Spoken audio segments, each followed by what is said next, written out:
At long last, there is going to be a real test cruise, and I've got all the details about where, when, how, and who, I guess, up next.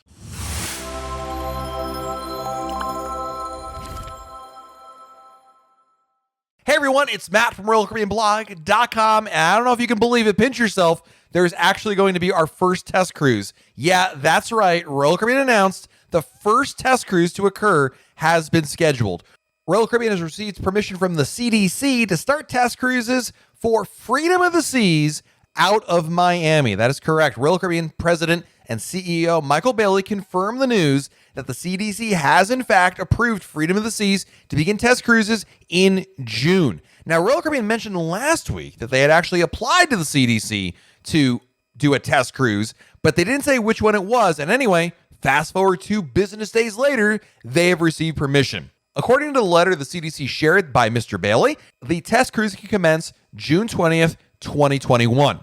Now, the CDC added a couple of key requirements before test cruises can begin, and it's not terribly surprising because, again, the CDC's test cruise requirements have always been onerous and cumbersome, so prepare yourself for this one. But number one, the CDC wants Royal Caribbean to tell them exactly how many passengers will be on the first of these test cruises. Anybody that volunteers to be on these test cruises must be advised of all the notices that the CDC's put out about traveling on a cruise ship during COVID-19. Freedom of the Seas must retain an approved color-coded status with the CDC. Basically, the cruise ship can't get a COVID outbreak or any kind of cases on board the ship before they begin their test cruises. The CDC requirements related to testing and quarantine of crew and passengers must be adhered to. And of course, if there's any deficiencies that are incurred during the test cruise, they must be documented. Essentially, if a protocol is skipped or missed or broken, that they have to be noted, oh, this didn't work because whatever the case may be. Now, these test cruises are for each ship. So every Royal Caribbean ship will need to undergo a test cruise.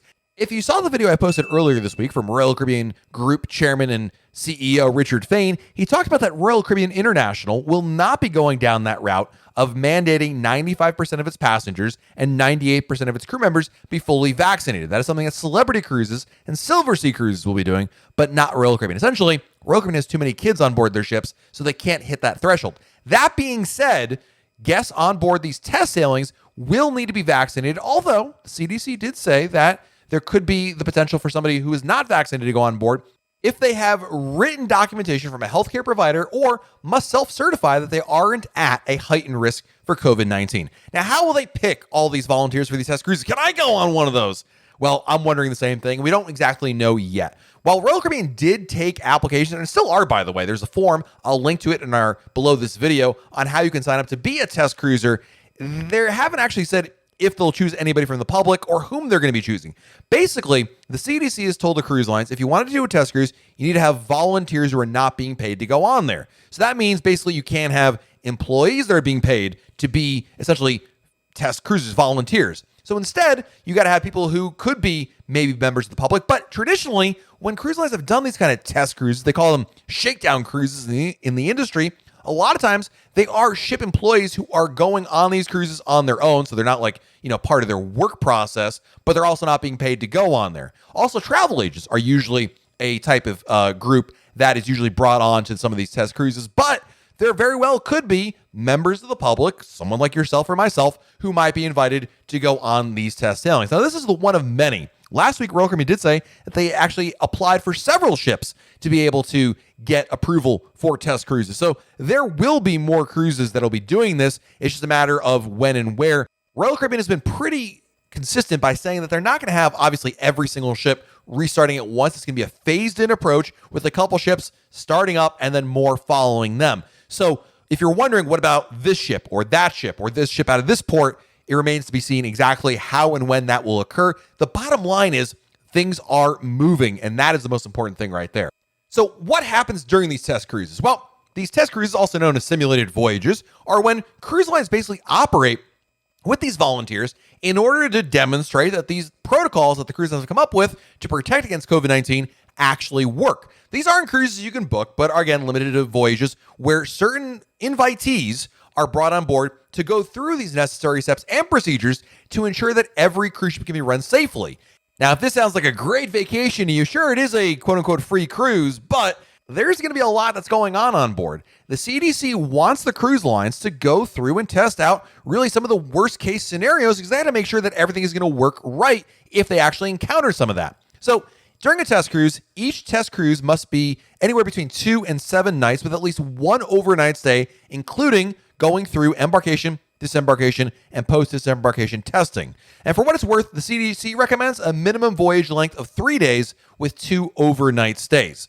Passengers and crew members must meet standards during the simulated voyage for hand hygiene, use of face masks, and social distancing for passengers and crew, as well as ship sanitation. Royal Caribbean must modify meal service and entertainment venues to facilitate social distancing during the test cruise. And then on top of all of that, there's a lot of things they have to do. In fact, there's a ton of things you have to do on a test cruise. And some of these are minor, some of these are major, but there's a lot to it. Some of the highlights, actually, you have to go through medical evacuation procedures and test that out. Onboard activities, including seating and meal service, need to be done. Dining and entertainment venues should also be operated. Recreational activities need to be offered as normal, like the casino or the spa or the fitness classes. Onboard and shoreside isolation and quarantine, as per the terms of the cruise ship operators' Phase 2A agreements, of at least 5% of all passengers and non-essential crew need to go through all of that. There's a lot more about this, and I'll again include a link to this below this video about all the details that you have to be aware about these test cruises. But it is a test cruise. It's still a cruise, but you may be called upon to do certain functions. Again, the purpose is not just to say, can a cruise ship sail out of the ocean? Can everybody have a great time? It's the purpose of to test and demonstrate these health protocols. So this is a big deal. This is a huge deal because for the first time in 15 months, the CDC is going to allow a cruise ship to sail from the United States and basically do what the cruise lines have been asking for well over a year, and that is show them that they can operate in a safe and responsible manner. And Freedom of the Seas is the first ship that will get that distinction. I'm excited for it. I want to know in the comments below, are you excited? Which ships do you think are next? And would you volunteer to be a test cruiser? Let me know in the comments below. If you like this video, make sure you like it. Of course, hit that like button, subscribe to our channel, and turn on your notifications so that way YouTube lets you know when we have a brand new video to share. This has been Matt from RoyalCaribbeanBlog.com, and we'll talk again real soon.